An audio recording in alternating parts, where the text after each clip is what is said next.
Hello everyone, I am Nancy Shaunak. I am a legal intern at Lexis and Company.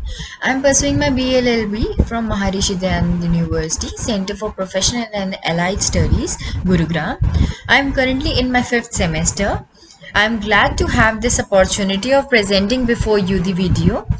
The purpose of me choosing the topic right to information is to make people more aware about their right, which is right to information, and also how one can use it as an informed citizen is better equipped to keep necessary vigil on the instrument of governance and make the government more and more accountable to the government. The act is a big step towards promoting transparency in the working of government.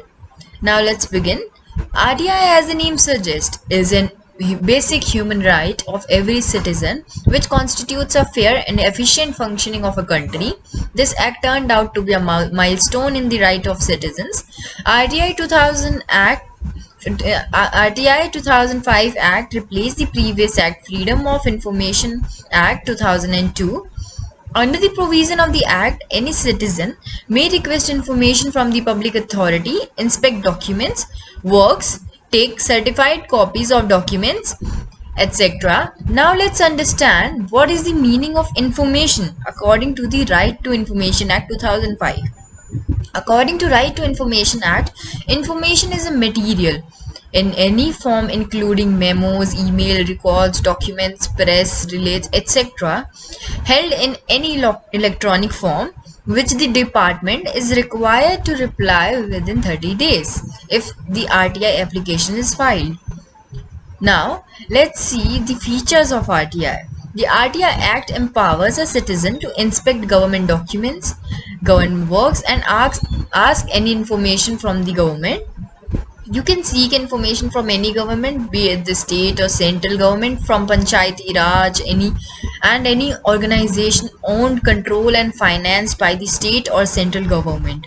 At least one officer has designated as a public information officer, and it accepts the request forms and offers information sought by the public. In every district division level, there are assistant public information officer who receive request for information and then further appeal against the decision of the public information officer. They also send the request to the appropriate authorities. Every person who seeks information must file an application through electronic means or in writing in Hindi or English language or any language of the area. In case the request cannot be made in writing, the PIO would be rendering all the reasonable assistance to make the request orally for reducing the same in the writing. In case the applicant is deaf, blind, or impaired, the public authority must offer assistance to allow access of all the important information.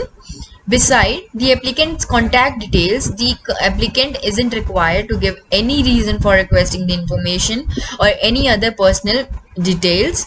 In case PIO doesn't furnish information timely, then the applicant can file a complaint against him. Any information that cannot be denied to the Legislative Assembly or Parliament cannot be denied to a common man. If a PIO fails to furnish information asked under the Act, then the PIO might be liable to pay Rs 250 per day for each delay. The Information Commissioner can also be recommended disciplinary action against the concerned PIO as per section 20 subpart 2. Now let's see, why was the Right to Information Act 2005 enacted?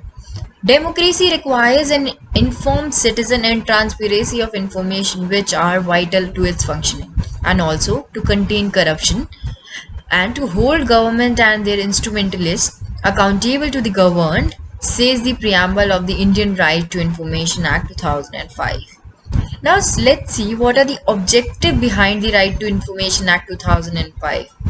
First, to offer a legal framework of citizens to access information, to promote accountability of every public authority, therefore reducing corruption, to harmonize conflicting interests and prioritize operations of government and use of resource, to preserve the ideals of democracy. Now let's see how a person can file an RTI application. There are simply 3 steps to file an RTI application. First being, write an application specified with all the particulars of the information. Second step, submission of the evidence of payment of application of fees as prescribed by the department. Now, third step is sending the application to the concerned assistant public information or public information officer.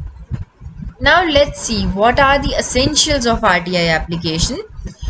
First is format of RTI application. There is no as such prescribed format of application for seeking information. It can be made on a plain paper, but it must have the name and complete postal address of the applicant. Secondly, language of RTI application. It can be made either in Hindi or English or any official language of the particular area. Now, the fees, third one is fees charged. The fees required to file RTI is always reasonable and calculation these details are disclosed to the applicant as well. Now, fourth is timeline to be heard.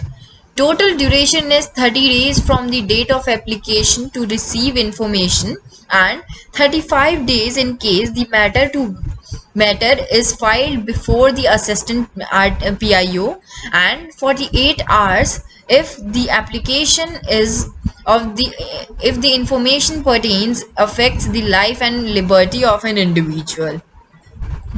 Now let's see the appeal process of RTI. If you are not satisfied with the information and response provided by the department, then first appeal you can go to is senior in the department, and if then also you are not satisfied with their reply, then you can go second appeal to the information commissioner. Now let's conclude with our topic. RTI can provide a strong and support to democracy and promote good governance by empowering the citizen ability to participate effectively and hold government officials accountable rather than just providing information. RTI Act in most of the countries has served to be an effective watchdog, ensuring all those coming in purview of the Act to work in accordance with the rules and regulations without any irregularities. Hence, the security of RTI activists is the main agenda of the government. If the activists are not safe in their own country for just asking the information about the works about the government, that what else can we give them? Information plays a very vital role in bringing out the real faces of the corrupted people. RTI activists got killed on using their inherent right to information to bring out the changes in the society which need to be taken in concern. Thank you so much. I hope you like the video.